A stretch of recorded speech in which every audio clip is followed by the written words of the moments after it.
Hi, everybody. Ian Bremmer here, and a quick take on the assassination of Hamas political leader Ismail Haniyeh in Tehran while he was attending the inauguration of the new Iranian leader, Pezeshkian, almost certainly carried out by the Israelis. This is a big attack. It's an enormous success for the Israeli Defense Forces. It is potentially a very significant escalation in the conflict across the Middle East with the so-called Iran-led axis of resistance, of which Hamas, of course, is a core part. Also shows the weakness of the United States in its lack of influence over the Israeli government, over the Israeli military. So an awful lot of moving parts here. Let's first talk about what we know. This is an enormous embarrassment. It is a security failure. It is an intelligence failure for the Iranian government. The idea that the political leader of Hamas, who was there invited by the Iranian government in a secure military compound for the inauguration, taken out and killed by the Israelis, enormously embarrassing. The supreme leader has already said that there will be significant retaliation. The Iranian permanent mission in the UN will said special operations, in kind, which implies not military targets, but perhaps civilian government targets in Israel. This clearly has the potential to spill over into broader conflict between Iran and Israel. The one thing that would really have a regional impact, a global economic impact, spike the prices of oil, and also likely draw the Americans directly in. I wouldn't say that this is more likely than not to happen, but it is more likely than at any point that we've seen in the war thus far.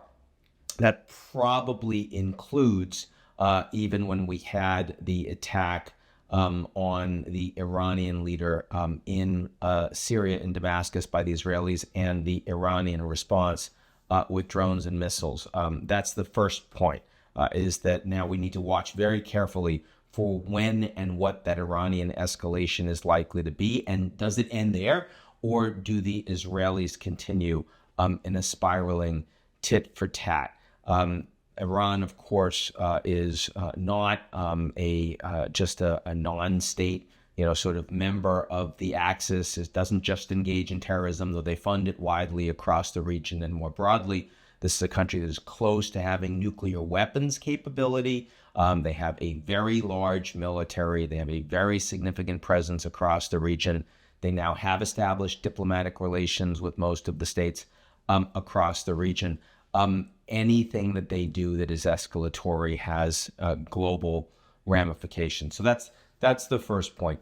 Secondly, the fact that this is the death of the Hamas political leader. On the one hand, you now have a very significant number of leaders, military and political, of Hamas that have been eliminated by Israel. So if the intention is to take out Hamas from Gaza and their ability to have, their existing leadership, those that ordered the terrorist attacks on October 7th, if that is the military intention of Israel, they are closer to being finished with the war in Gaza than they have been before.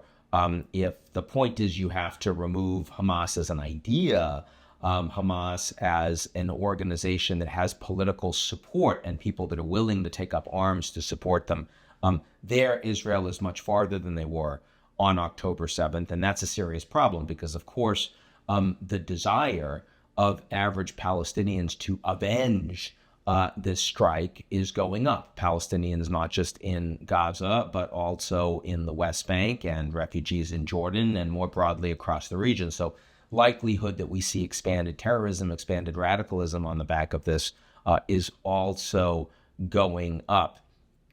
The United States, as I mentioned, was not aware, had no coordination with, no intelligence sharing with Israel in the run-up to this attack. Let's keep in mind the U.S. did everything they could to defend Israel when the Iranians were sending drones and missiles against them. Israel is the closest ally of the United States in the Middle East. It gets more military support, more economic support and aid from the U.S. every year than any other country, not just in the Middle East, but in the world.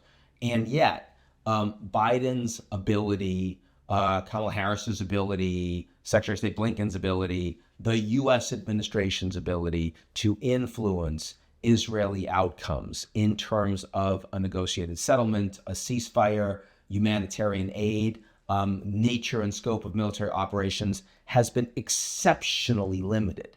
This has not been coordinated military operations between the U.S. and Israel. The Americans have been providing the arms, they've been providing the money, and the Israelis have been doing what they want.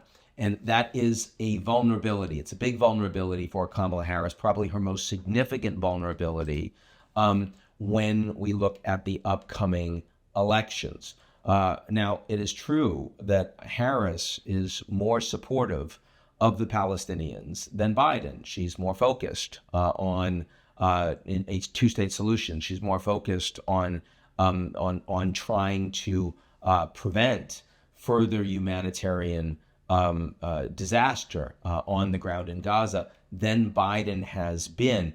But her making that distinction while she is serving as vice president for President Biden is exceptionally hard.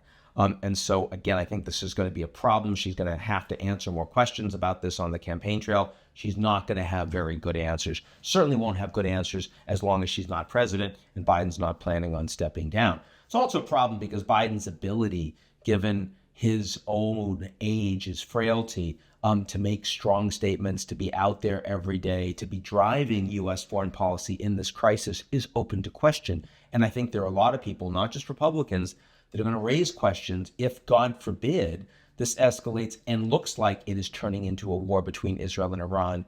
Is Biden capable of leading the country in a situation of true emergency? And I think there are a lot of good reasons to say the answer to that is no. And, you know, I mean, up to me, I'd say that he actually does need to step down because that's important. But I also think it's incredibly unlikely that's going to happen. And that's the reality that we face. More broadly, I don't think this is going to break the Abraham Accords. I think it's, even though the Arab states are quite angry about the fact that this has happened, I don't see, for example, the Emiratis, the Bahrainis, others from maintaining diplomatic relations with Israel. Saudi Arabia continues to want to do a lot with Israel on the national security side, but you will not see them opening diplomatic relations until this present Israeli government is gone. I also didn't even mention the fact that, of course, there was also strikes on Beirut, the Lebanese capital, just a day ago that assassinated a significant military leader of Hezbollah, nominally, ultimately responsible for the rocket strikes that killed some 11 Israeli citizens in the occupied territory of the Golan. That, on the one hand, definitely shows that Israel has exceptional intelligence and the ability to take these leaders out in a way that they have not for Hamas military leadership in Gaza. If you are Hezbollah and you're thinking about opening a broader war against Israel, that kind of reality, quick response is going to give you pause.